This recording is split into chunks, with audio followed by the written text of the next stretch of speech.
Iowa could soon be part of the largest carbon capture pipeline in the world. I've got this weird paperwork in the mail. They didn't tell us anything. They just dropped this on us, and we're all supposed to let these people in. Carbon capture and storage is the process of taking carbon dioxide from ethanol plants, compressing it down until it's kind of a thick fog, and then sending that semi-liquid hundreds of miles away. He said, "Get the kids in the house. The pipeline has exploded." Nothing is written federally for safety regulations for a CO2 pipeline. There's no pipeline this big with this much pressure in the world. As soon as they start 1 foot of construction of the pipeline, they're grandfathered in and will not have to comply with new safety regulations. Now that the informational meeting has been held, Summit can start negotiating with landowners in this county. My grandmother had been deceased for 2 years. She was sued by Summit Carbon Solutions. Summit served my deceased mother-in-law. Their whole approach has been to intimidate people. He said to us, either you cooperate with us now, or when we get eminent domain, we'll put the pipeline wherever we want on your land.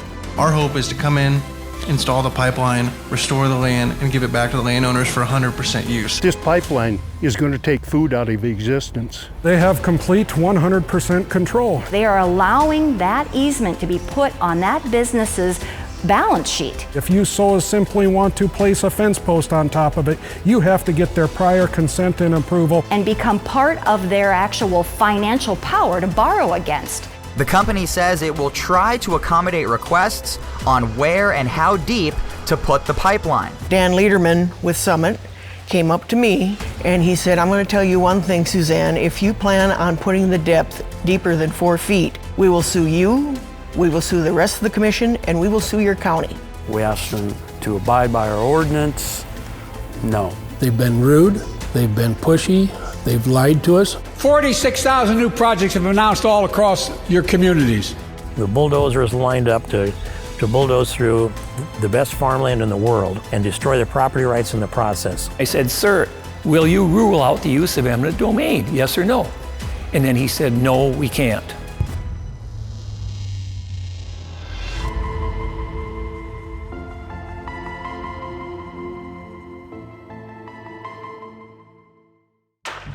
What if, suddenly, you couldn't breathe, and you tried to go for help, but your car wouldn't start? These are some of the terrifying memories that linger with residents of the tiny village of Satarsha, Mississippi, from a cold evening in February of 2020, when a pipeline pumping liquefied carbon dioxide ruptured less than a mile outside of town. It was a tremendous roar. "I can't breathe, I got to get out of here." Get out, find out what's going on, but get out. They would soon discover that a deadly threat was billowing out of that rupture toward their vulnerable homes. Rachel Garner lives in Satarsha and was at home when the explosion happened. It shook the windows. It was so loud. She thought she might find a car wreck on the highway, but there was no wreck. I saw the big cloud coming down the hill, and so I turned around and my car kind of hesitated. It was like first dark, so it was almost like a glowy type green. And I'm like, what in the world is that? What Rachel saw was a dense, powdery cloud of carbon dioxide. Upon contact with the air, concentrated CO2 from the pipeline formed a cloud, displacing oxygen and suffocating anyone in its path. And that lethal cloud was flowing downhill, straight into Satarsha. You cannot breathe. You can't function. Your brain starts to shut down. Within minutes, people began collapsing in their homes and vehicles were stalling in the street. Others wandered aimlessly, disoriented from oxygen deprivation. It was hysteric. People were panicking because we didn't know what to do. Their cars stopping and they couldn't get out. Linda Garrett was at home alone and called 911 twice. The local dispatch was attempting to get details about the situation, and they promised to call back. My daughter was beating on the table. My grandbaby fell out on the floor, and she said, "It's something out there, it's something out there." They called 911 a third time. That's when they told us they couldn't help us. They couldn't send nobody in there, and we had to get out the best way we could. They managed to get themselves to a hospital in Vicksburg, 30 miles away. Satarsha's mayor at the time, Kathy Nesbitt, called her husband Ross, concerned for his safety. He had just found in a magazine a portable can oxygen that you can put on your face, and that's what he used to escape that night. My friend, she's laying on the ground and she's shaking. She's kind of drooling out of the mouth. I don't know if she's having a seizure or not. DeBray Burns was coming home from a fishing trip when he heard the deafening boom and called his mother. He said, "Get the kids in the house." I said, "Why?" He said, "The pipeline has exploded." Both of her sons and a nephew passed out in their car. When rescuers found them, they thought it was too late. They were foaming at the mouth, and he said they had to stack them up on that thing like you would do a shot deer. Meanwhile, perplexed first responders had blocked the roads into town and were still trying to figure out what was happening. It was like a zombie apocalypse as you're walking through the town. It was just eerie. My first responders were very resilient. As we were going in, when their vehicles would shut down or whatever, we would steal another one that was out there. We were doing what we had to do to get people in and out of there. The fire chief in that area, Derwood Pettis, who had been a contractor for Denbury in the past, he made a phone call to them, and that's when they told him that at about 7:07, they'd had a drop in pressure. So we knew we had a problem that was going to be related to CO2 at that point, 40 minutes after it happened. Not them contacting us, but us contacting them to find out if there had been a problem. In a town of 50 people, 45 went to the hospital that night, including 2 first responders. I was really concerned before we got him out that I was going to lose my friend as I was listening to him on the radio, become more and more disoriented as he was pulling people out. It took 4.5 hours for the pipeline to empty, nearly 22,000 barrels of liquid CO2. The nearest shutoff valve was 9 miles away. The evacuation itself, involving over 200 people from the surrounding area, lasted 20 hours, because by morning, the air in town had cleared, but CO2 levels in people's homes was still dangerously high. Later that day, Satarsha's fire chief discovered that it was normal seasonal flooding that had caused the explosion. Once that dirt slid and it put all that weight on it and stretched that pipe, it just popped it in two. It almost looks like you cut that pipe with a saw. Well, no one in Satarsha died, but a lot of them did suffer residual effects from oxygen deprivation. And once they got home after the evacuation order was lifted. The first thought was, this can happen again, and it did. Months later, when crews were repairing the damaged pipe, a frozen flange caused yet another rupture, and the area had to be evacuated again. Could you be a victim? As of 2025, there are close to 5,000 miles of carbon capture pipeline that currently exist. Plans are already in place to expand the pipeline across 96,000 miles throughout the United States, all for the sake of meeting the United Nations demands of net zero by 2050. So, with each year, this pipeline is heading closer to a neighborhood near you. The UN's leading international climate scientists call the latest climate report nothing less than, quote, code red for humanity. We've got to peak carbon emissions before 2025, says the UN, and then cut them back by at least 43% by the end of 2030. And then we need to take them all the way down to net zero by 2050. Mainstream media and environmental activists stress the need to reduce atmospheric carbon dioxide in order to save our planet and ourselves. The Green New Deal supports such ideology. This wasn't widely accepted, so elements of it are being slipped into other legislation piece by piece. One of those elements is carbon capture sequestration, where they capture carbon dioxide directly from factory emissions and send it to deep underground storage. And it's funded by you. The 2022 Inflation Reduction Act expanded Section 45Q of the IRS tax code, which incentivizes deployment of carbon capture technology. But just as that bill did nothing to reduce inflation, 45Q is not really a tax credit, it's cash in hand for private corporations who opt for the direct pay loophole. So, where's all this pipeline going? 536 feet from Grandpa's front door. So we're all within 1,000 feet of that. 300 to 700 feet of 14 houses in a 12-mile stretch. It's going to be a half a mile from a K through 12 plus daycare school facility.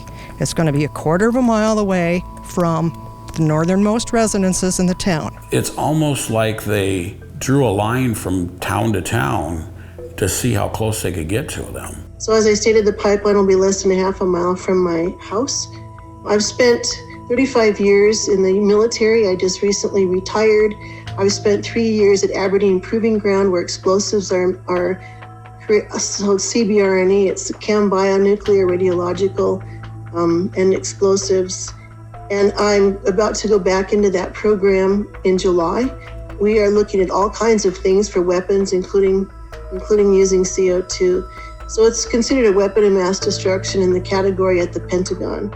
So the government knows these pipelines are dangerous, but they're obviously willing to endanger Americans' lives, and here's how they're selling it.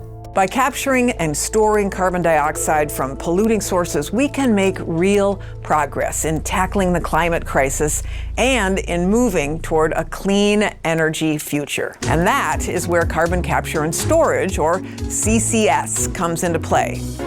CCS allows us to capture that CO2 before, and this is the important part, before it is released into the atmosphere. Then we take that carbon and we reliably store it in deep underground geological formations. Deep underground storage is the latest revamp of carbon capture technology, which has been used for enhanced oil recovery since the early 90s. Enhanced oil recovery is a process which captures carbon emissions from natural or industrial sources and uses the liquefied carbon dioxide for fracking, injecting it into otherwise depleted oil and gas wells to force out more of those natural resources. One of our commissioners asked 2 different executives from Summit, will this be used for enhanced oil recovery? They both said no, this is going to be sequestered in the ground, it won't be used. And a third Summit exec said, maybe some of it. Why are we going to pump it in the ground in the Bakken oil field in North Dakota? It's taxpayer-funded fracking assistance. Our government is now propping up the technology to support the narrative of net zero by 2050. They say our current fossil fuel consumption isn't sustainable, and we must rapidly reduce atmospheric carbon dioxide if we hope to avoid environmental destruction. But Mother Nature isn't cooperating with this narrative. Research is proving that the ice caps are healthy, polar bears are thriving, natural disasters aren't getting any worse, Earth's temperatures aren't skyrocketing. In fact, if you look back at all the environmental predictions over the past decades, which of them have actually come true? But just for argument's sake, let's say Eco-Armageddon could be here by 2050. Is carbon capture the answer? UN bureaucrats say that we'll need to capture between 5 and 10 billion tons of carbon dioxide each year if we're going to avert catastrophe by 2050. However, we're only capable of capturing 40 million tons. But wait, none of the facilities currently operating have ever met their targets. Carbon capture is so ineffective that even Al Gore calls it nonsense, pathetic, and dangerous. Putting CO2 in a pipeline is for absolutely no one's good except the fat cats who are going to be actually making a profit off of the tax credits, which come out of my pocket, go to Washington, D.C., and then come back and basically is a profit center for individuals who have decided that they're more important than we, the United States citizen. You're getting the left and the right agreeing this is not the solution. So when you got the left and the right agreeing on that, why in the world are we spending billions of tax dollars literally down a rat hole for nothing? Regardless, in 2021, landowners in the nation's Corn Belt began receiving letters like this one from a company called Navigator Heartland Greenway, LLC, informing them that a large-scale carbon capture pipeline system spanning more than 1,300 miles across 36 counties in Iowa, as well as counties in Illinois, Minnesota, Nebraska, and South Dakota, was coming soon to their property, whether they liked it or not. Their goal was to reach voluntary agreements with all landowners along the pipeline route, though if they were unable to do so, they may need to request the right of eminent domain. Summit Carbon Solutions is a company that plans to stake its own Midwest Carbon Express more than 2,000 miles for sequestration in North Dakota. Before they can make this happen, however, they need unfettered and unrestricted access to private property all across the heartland. I've got this weird paperwork in the mail, and it was the notification from Summit Carbon Solutions. So we went to the informational meeting, but one question we asked was, okay, you're gonna sequester 18 million tons of CO2, and you're gonna get paid $85 a ton for taxpayer money. That math stirred up the group. Summit held a public meeting in Aberdeen, and I walked in there and the room was packed. I bet there were 300, 400, maybe 500 people there. There wasn't an empty seat there. And my first question to them was, will you rule out the use of eminent domain for those of us that don't want your project? And the guy avoided my question. He went on and on, went off into another area, and I stopped him and I said, sir, would you please answer my question? And he avoided it again, and I was getting angry and frustrated. And finally, the third time I said, sir, I want a yes or no answer. Will you rule out the use of eminent domain, yes or no? And then he said, no, we can't. Summit held meetings like this in each county, and then without getting permission from landowners, they sent surveying teams out to survey private land. South Dakota law allows this for companies with active applications before the Public Utilities Commission, and in Iowa, companies can do the same after they host informational meetings and notify property owners by mail. Summit came here and actually breached Jared's house and his farm. They went into his house, two of Summit's goons, I call them, because I don't even think they were surveying people. His wife was convalescing from a surgery that she had just had. And she calls me because someone had came into the house. She was in the shower upstairs. And they opened the door, walked in, and called into the house. It was scary. I felt very vulnerable, obviously, at that moment. And they drove over here to the shop, and she turned the cow cameras we got for calving and watching the feedlot and that. So she turned that, and we watched them go into my shop.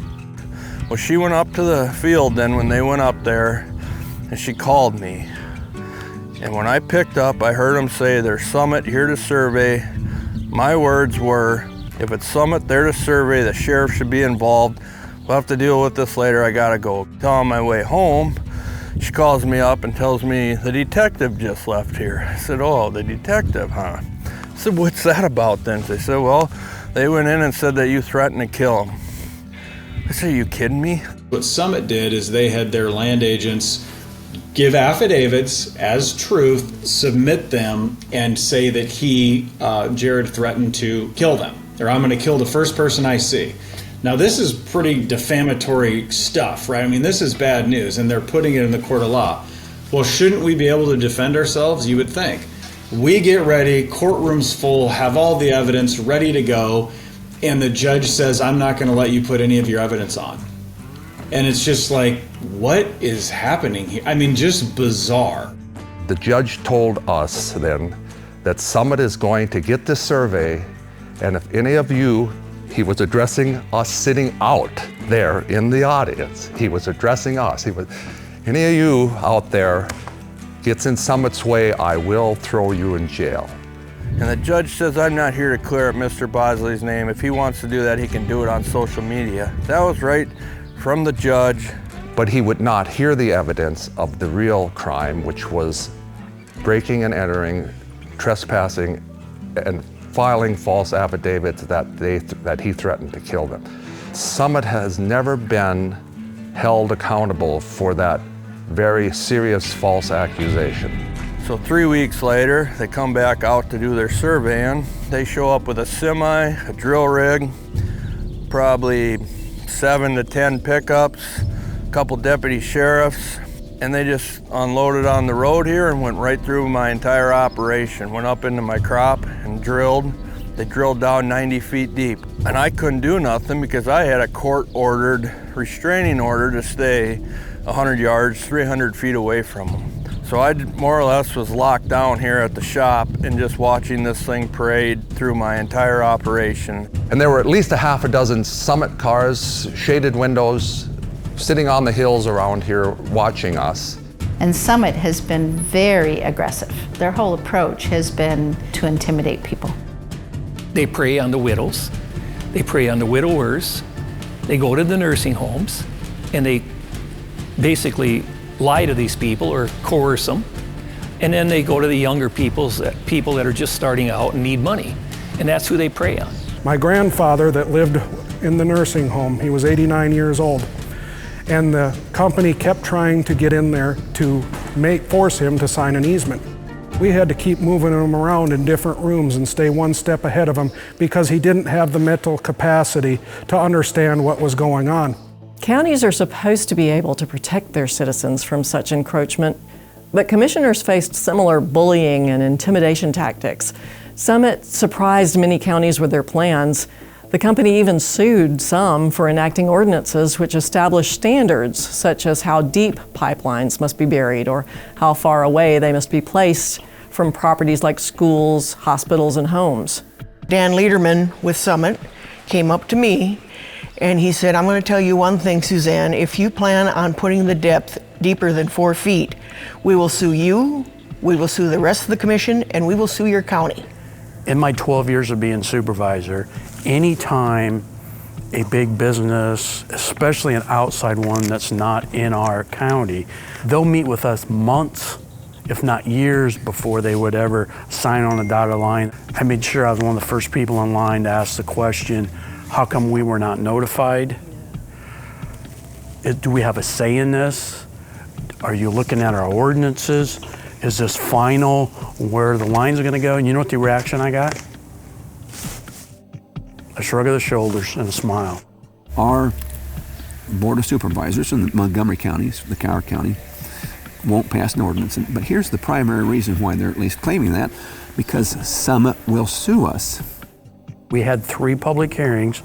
We had over 120 people spoke in favor of the ordinance or had written comments, positive comments. We never had one person write an objection in writing, not even Summit. A few days after we passed it, they sued us. We lost that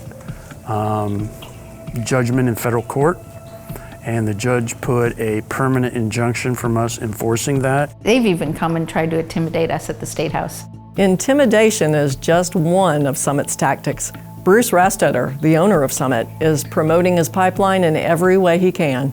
Embracing science technology, producing more with less, and today we call that lowering the carbon intensity score. I would suggest to you as consumers, we will be seeing in the near future every product we buy having a carbon intensity score. Everything Rastetter said is pushing the idea of net zero emission by 2050. And Summit isn't the only one. The federal government and others are all doing the same thing. This is where you have to ask yourself, does the end justify the means? If courts allow a private, for-profit company to come in and take farmers' land by force, what's stopping them from taking yours? America won't be witnessing an end to just property rights. It will be an end to all rights. What makes all of this even worse is the danger to life itself. Summit refuses to release safety data in relation to its pipeline proposal. We also asked in our ordinance that we wanted to see flume modeling. We wanted to see data. They never once did that. So what we need is a dynamic study of the plume study kill zone. And say if there's a rupture here, then where's this gas go? What's downhill? What are the elevations? What are the volume within those contour lines? And what's the temperature? Which direction does the wind go? But they won't tell us the plume study from Summit because it's a national security issue, because after all, you know, we can't let the Chinese find out where it is. Are the terrorists unable to look at Google Earth? It's pretty easy to see this path that this pipeline is going to take. They just want to get it in the ground, capture that 45Q tax money from the government, and the rest of us are collateral damage. And what about water usage? The ethanol industry in Iowa currently uses up to 13 billion gallons of water yearly, most of which comes from deep bedrock aquifers. A recent geological study has shown that the Dakota aquifer is down by 10 feet, and the Jordan aquifer is down by 50 feet in some places. This water usage thing should be enough to stop the whole project, because if everybody knew that they're going to drain the deep aquifers over this, which they will, CO2 would be the least of our worries. We're going to be out of water. So there are 2 water sources, alluvial sources that's replenished by rainwater and that type of thing, and those are replenished fairly quickly. We have the deep water aquifers, the Jordan aquifer, for example. Ethanol industry gets 90% of their water from the deep water sources. That takes centuries to replace. When they collect the CO2 from the fermentation process, they compress it into the critical liquid, That equipment creates heat, and they need to cool that equipment. They want an additional 3.6 billion gallons of water. So how much water draw can our state sustain? And the aquifers don't recognize state borders, so it's not just us. What about those that rely on the city water? Well, once they put this plant in, they get first dibs on our water and our electricity because they can't shut this down when they're in the middle of the process. It's very dangerous to shut it down. Injecting supercritical CO2 deep underground also puts the water in danger because it turns the water into carbonic acid. You start pumping millions of tons of CO2, high pressure CO2 in the ground, and that starts fracturing and it starts moving, it can come into contact with water tables. Carbonic acid will then leach into the rocks and leach out minerals, which will make that water unusable for potable water. The minerals will be so concentrated that the treatment plants won't be able to clean it. Even if these factors weren't problems, landowners warn that Summit's easement contracts are full of other pitfalls that will affect their ability to feed the rest of us. Not only will the 100-foot wide easements strip property rights, they can cause untold property damage. For instance, Lang Pipeline demolishes underground drainage systems, affecting properties downstream as well. If you read that easement, for number one, it's perpetual in most cases. Well, basically, they have complete 100% control. You're not allowed to build anything on top of the property. If you so simply want to place a fence post on top of it, you have to get their prior consent and approval, and they have to be out there monitoring the situation. If you want to farm across it and there's a settlement issue, that's on you, it's not on them.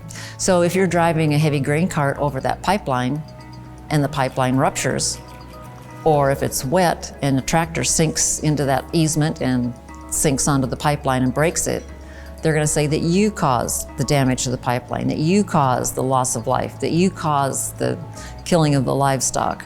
You can go to court and fight it, but what farmer has the resources and the money to stand up to a Summit Carbon Solutions? You'd lose your property and your farm and your livelihood. I mean, when you sign that, you allow 24/7, 365 access to that company to send whoever, whenever, to inspect that piece of equipment or work on it, whatever, and you have virtually no say in that. A lot of these you cannot shoot in the field or in the proximity where these things are. So if you like to hunt or like to target shoot or whatever, you've just signed away your ability to exercise firearms on your own property, which is something a lot of people don't understand. You'll still get to pay the taxes. You'll still be liable for that property. There is a lot of talk across the country about eliminating foreign ownership of ag land. However, there is a caveat there that makes this a little bit more dangerous. They're still able to obtain an easement. They're still able to obtain a lease. There's a lot to be made for the argument that it's more desirable to control property via an easement or a lease, because now you're not responsible for the property taxes on it. And that is going to be placed upon the burden of the normal everyday citizen. What they don't understand is they are allowing that easement to be put on that business's balance sheet and become part of their actual financial power to borrow against. I don't care what they offer me. I didn't care if it was $1 million. I'm never going to sign that. I would never do that to my kids or my grandkids or my neighbors. Along with private property concerns, there are, of course, additional safety issues when it comes to the injection wells. They have to be constructed to the highest standards to make sure they don't leak or don't rupture, because if they leak or rupture, what is going to happen with that CO2? Is it going to get into the other formations and underground and contaminate them? Or if it does rupture, is it going to rupture at the wellhead and create a leak? And if you're looking at injecting at 2,000 psi into an underground formation, where is that pressure all going to go? Is it going to remain in place, or is it going to eventually cause earthquakes or other tremors, or is it going to enough pressure build that will, regardless of how well you construct the injection well, will cause the injection well to rupture? Typically, most injection wells over time will plug up or be restricted in time, and these wells have to be rehabilitated. I can't even envision how you would rehabilitate a CO2 injection well with carbon dioxide in it. And if you did rehabilitate those wells, what's the protocol? What's the safety procedures? Is there any OSHA safety procedures for such a thing? And I highly doubt that there is. So all these questions need to be asked before they even consider putting a CO2 pipeline in place. Scientists in the UK recorded a test of a CO2 rupture using an 8-inch pipe. The diameter of Summit's pipeline will measure up to 24 inches. If this is what happens from an 8-inch pipe rupture, imagine what would happen with a larger pipe. Think about the devastation an injection well rupture could cause.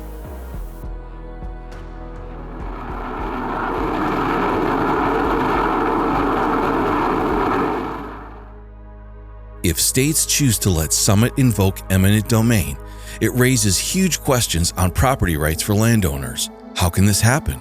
So there's lots of ways that a state can confer eminent domain rights. The classic from the Fifth Amendment of the U.S. Constitution that many states adopt is public use. Another way to confer eminent domain power is to say, well, if you are a common carrier, then you can have the right to condemn and take other people's land. Well, common carrier can be defined on a state-by-state basis. They can tweak it, any pipeline transporting over 300 miles through the state, transporting carbon dioxide is a common carrier. Okay, well, there's only one of those, so Summit's a common carrier. So public use, public purpose, therefore you get eminent domain. CO2 pipeline oversight is complicated. Safety regulations are developed and enforced by PHMSA, the Federal Pipeline and Hazardous Materials Safety Administration. You see, states have their own regulations, and in most cases, before pipeline construction can begin, companies must apply for a permit with each state's commission. And individual counties establish setback ordinances, which determine where you can place a pipeline in relation to developed areas, considering things such as urban growth and future economic development. In 2023, both North and South Dakota's commissions rejected applications from Navigator and Summit. Navigator eventually canceled its plans, but with so much money to be made in government subsidies, Summit purchased many of Navigator's easements and reinstated projects that Navigator had abandoned, all the while appealing the commission rulings in the Dakotas. With these projects looming, South Dakota Representative Carla Lems introduced legislation to protect landowners in her state from eminent domain abuse, but the bill ultimately failed. So we saw over 160 landowners condemned for their property for the use of this project. To my knowledge, we've never seen that level of eminent domain abuse, I will say, in this state. My grandmother's estate had not been settled and had been deceased for 2 years. She was sued by Summit Carbon Solutions. Summit served my deceased mother-in-law. So you're like, okay, it's not enough that she's not with us anymore, but then you don't even do enough of your homework to find out that she's no longer with us, and you serve a deceased family member. I mean, seriously. They've encumbered these people's property for an undetermined period of time because, let's face it, the political process in North Dakota and South Dakota could go for years.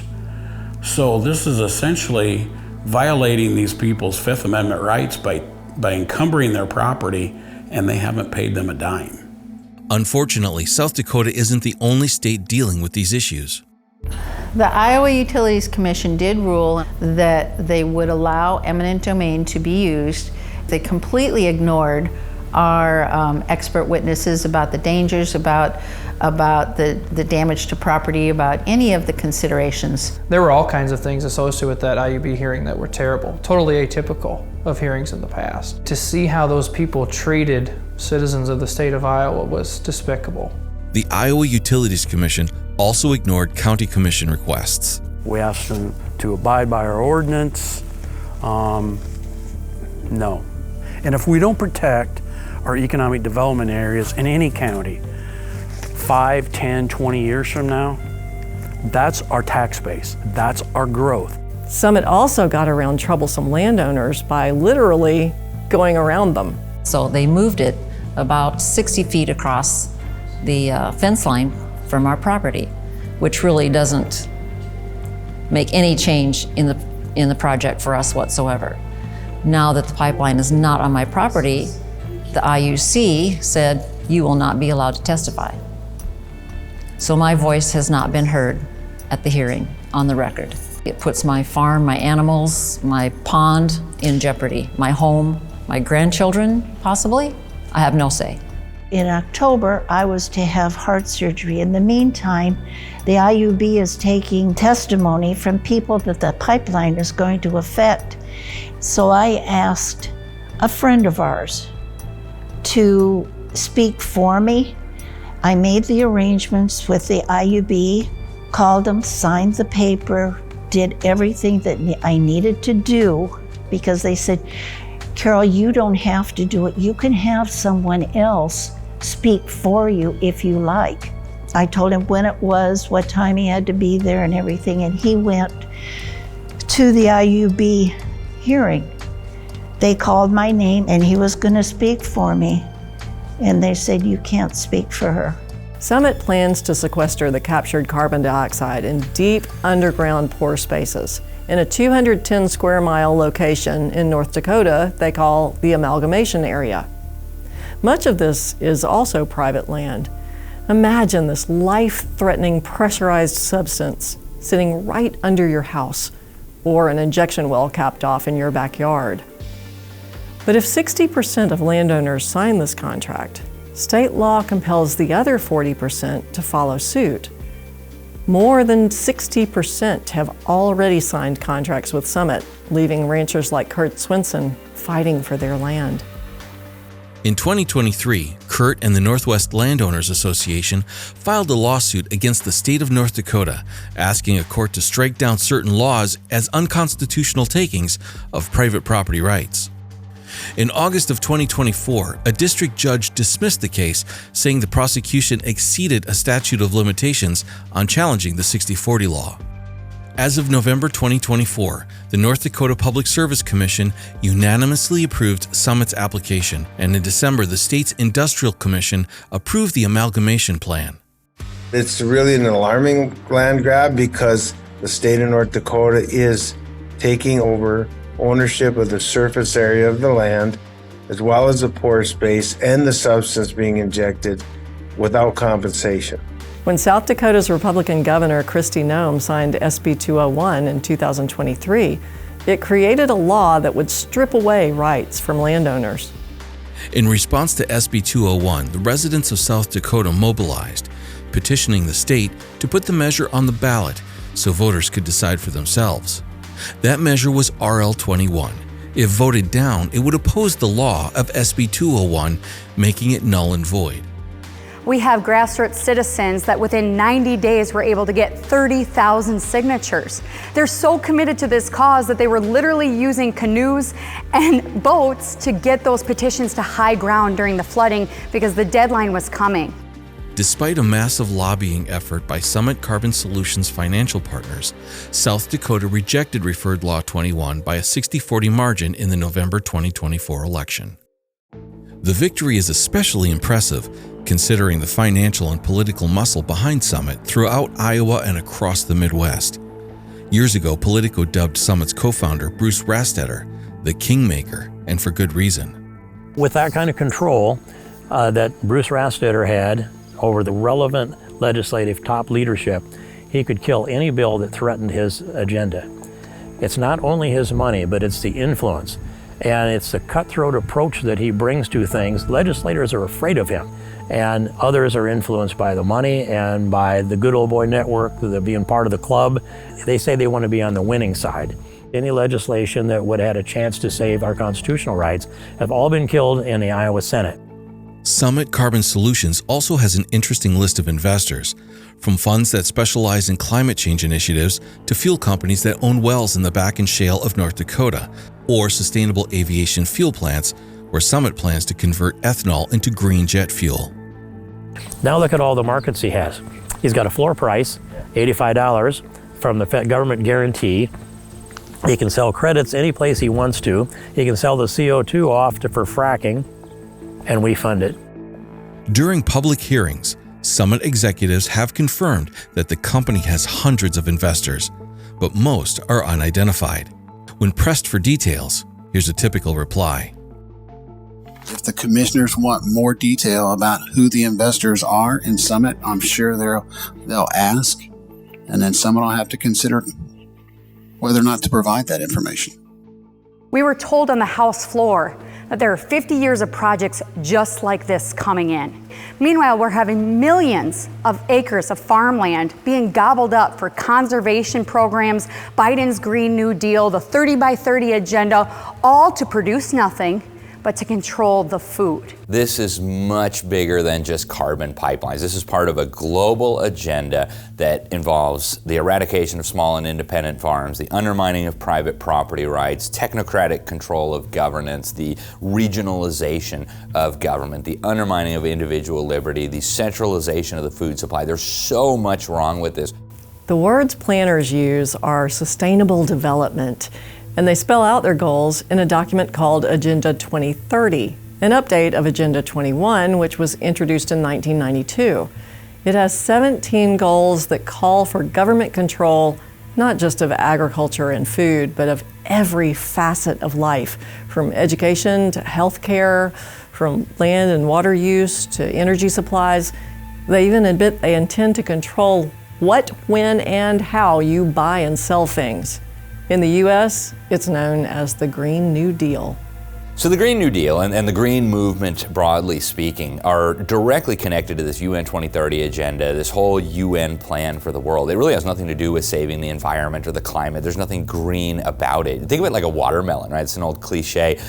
They're green on the outside, but then they're red on the inside, right? The totalitarianism is inside of the packaging. That's what we're dealing with here. This isn't an effort to save the planet. It's an effort to control the people on the planet. Part of that plan is the worldwide 30 by 30 initiative, which aims at designating 30% of land and water on Earth as protected areas by 2030. President Joe Biden launched the project in the U.S. It's an interim goal toward achieving the 50 by 50 target, or 50% of resources under government control by 2050. Think of the 3030 project as like a giant leap forward by the totalitarians. They'll grab as much as they possibly can with that program. When the pushback gets too strong, they'll take a baby step back, and then as soon as they're done with that and everybody settles down, they'll go take another giant step forward. So it's the incremental process of taking more and more land out of private hands, more and more resources out of the private sector, putting it in public hands, in government control. And it's part of a process, right? It never stops. The totalitarians never stop. First it'll be 30%, next it'll be 50%, pretty soon it'll be 100%. Meanwhile, UN planners want to move the population into dense urban centers called 15-minute cities. Carlos Moreno coined that term and introduced it after the 2015 United Nations Climate Conference in Paris. The plan's being sold on the basis of safety and convenience. Everything you need in life will be within a 15-minute walk or bicycle ride. And the lack of cars will supposedly mitigate or even reverse climate change. The idea gained considerable steam after the COVID-19 outbreak, with backing from the C40 Cities group, funded by George Soros and Bill Clinton. They claim that 15-minute cities will help us build back better. So these 15-minute cities, it's just a marketing term for a totalitarian plot to lock us into an enclosed space. Think of it like a cage for a farm animal, right? So the World Economic Forum, the globalists, the UN, all these power brokers want to regulate where you can move. And of course, they want to take your property. As they say, by 2030, you'll own nothing and be happy.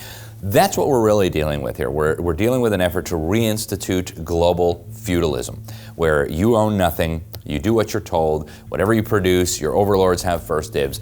That's what these 15-minute cities are about. You'll need permission to leave your enclosed space. We have to push back on this. It's a recipe for tyranny.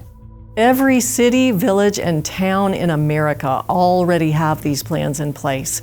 J. Gary Lawrence, who was an advisor to President Bill Clinton's Council on Sustainable Development, detailed the future of local Agenda 21 in the new millennium, published in the September 1998 issue of the Millennium Papers.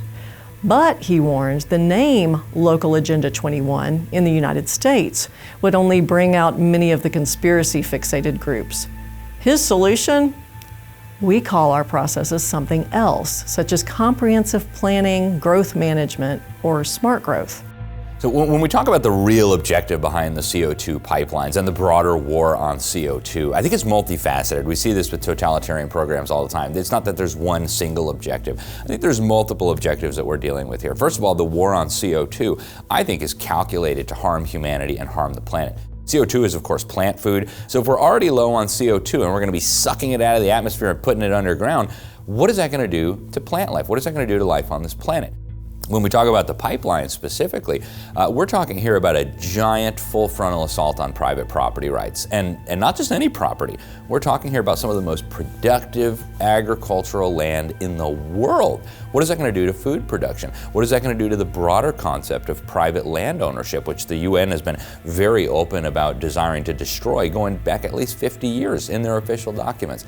So this is not about CO2 being bad. This is about undermining freedom, undermining prosperity, undermining private property rights, and ultimately empowering totalitarians to rule over all of us.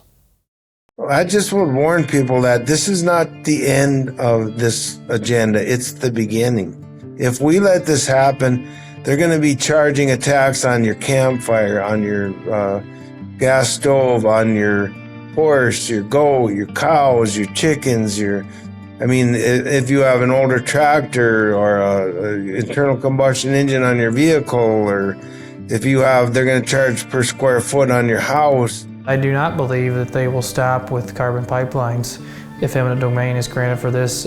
It could be windmills next, solar farms, Bitcoin data centers. Those of us that live on farms understand the impact of a pipeline going through your property, about the reduction of crop growth wherever they dig the pipeline and all that. But our urban neighbors need to understand, if they can grant eminent domain for my property today, they can take your property tomorrow, your easement in the back of your yard, that parkway on the front, any of that property, they can take that and put you in more danger, because it'll be closer to your home and your family than the pipeline that runs through my farm. I really hope that people in the city understand that this pipeline is going to take food out of existence. That's the biggest thing. If you're just, farming in McPherson County, South Dakota, and there's a little tweak in the survey law that makes it easier, or you have to provide less notice, or I can get on immediately, the water's down protections, why are you even thinking about it? How does that affect, you probably don't even know what's happening. But the people, they've got all the money, they've got the lobbyists, and they are putting this in place systematically underneath our feet when we don't even know what's happening. And so many little examples. And then when you step back and start connecting the dots, it's like, wow, they've got everything set up now, even though they did it a little secret here, next year we'll do this. And that's, again, staying engaged in the political process, although completely frustrating, is critical. Experts say that the way to win these battles is not to charge into your city council meeting to wildly denounce Agenda 2030. They'll just label you nuts. The way to positively influence elected officials is to focus on the programs that affect you and to become a trusted source of reliable information.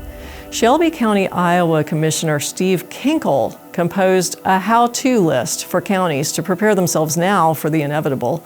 Published in the March 11th, 2024 issue of the New American Magazine, it includes advice like the kinds of land use and zoning ordinances that counties should implement now. And it suggests forming an intervention team of neighboring counties who will be prepared when pipelines or other sustainable development directives arrive in their jurisdictions. Various counties are already succeeding with steps like these. I was able to get Woodbury County to join another group of counties to sue the IUB.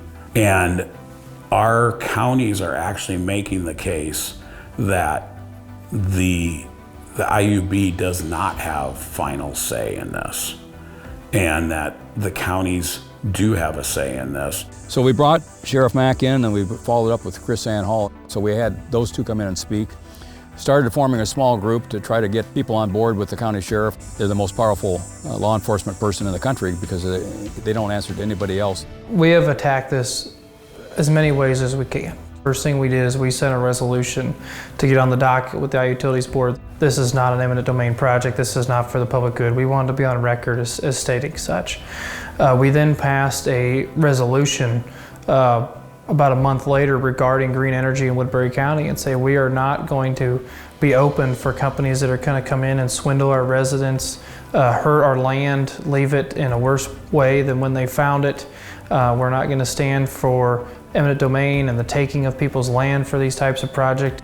I'm really proud of the efforts of so many citizens. We have farmers and ranchers, landowners, business owners who have stepped up, who never had political aspirations, and they're saying, I'm going to serve. I'm going to be a servant leader. I'm going to go fix this because I'm tired of being ignored. There's no big money behind it. It completely emanated from the people, and that's what makes it so powerful.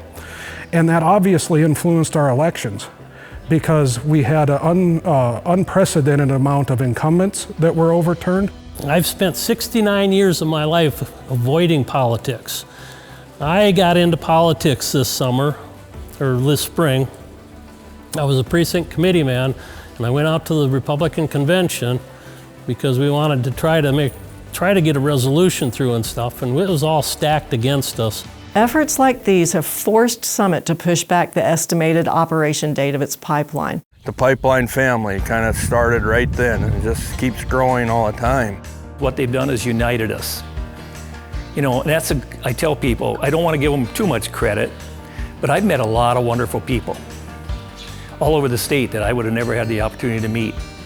And they'll be friends forever, and we'll be allies. And then seeing the connections, the friendships, the family that we build on these fights, and so there is a silver lining regardless. It's that community that's created, and now we're stronger for the next fight. We're not going to stop fighting because this does not belong anywhere on God's green earth. Stand your ground and speak up. I'm myself fourth generation, raising the fifth. My guy's whole goal is to be able to have the chance to pass it on and give them the same opportunity that I had got. I'm the fifth generation on our farm. We've been there since 1882, 143 years. My son, currently at 7 years old, is the sixth generation. We want to see that tradition survive for another 150 plus years and essentially forever. It does me no good to hand that land off to my son if I'm not able to give him the property rights that go along with it. I do not want them to say, what the hell was Grandpa thinking in allowing this to happen under his watch? I want them to know that I tried.